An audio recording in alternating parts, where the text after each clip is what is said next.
மதுபான நிறுவனங்கள் சீன பள்ளிகளுக்கு நன்கொடை வழங்கும் விவகாரத்தை இன்றைய அமைச்சரவைக் கூட்டத்தில் எழுப்பப் போவதாக போக்குவரத்து அமைச்சர் ஆந்தனி லாக் கூறியுள்ளார்.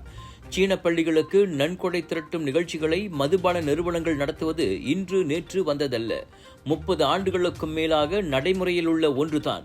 நானே பல தடவை அந்த நிகழ்ச்சிகளில் கலந்து கொண்டுள்ளேன். இதுநாள் வரை அது குறித்து யாரும் கேள்வி எழுப்பவில்லை. இப்போது மட்டும் திடீரென பிரச்சனையாக்கப்படுவது ஏன் என ஆந்தனி லாக் சொன்னார்.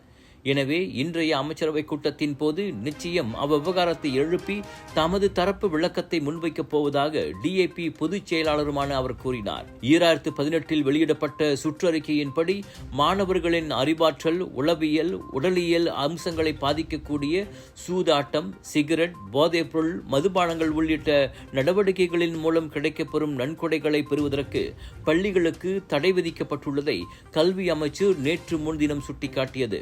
அதில் யாருக்கும் விலக்களிக்கப்படவில்லை. அனைத்து பள்ளிகளும் அவ்விதிமுறையை பின்பற்ற வேண்டுமென கல்வி அமைச்சர் ஃபட்லினா சீடே கூறியிருந்தார். மதுபான நிறுவனம் ஒன்றின் ஏற்பாட்டில் ஒரு சீன பள்ளியில் நன்கொடை திரட்டு விருந்து நடைபெற்ற விஷயம் பாஸ் கட்சியின் கேள்வியினால் பூதாகரமாக வெடித்துள்ளது குறிப்பிடத்தக்கது.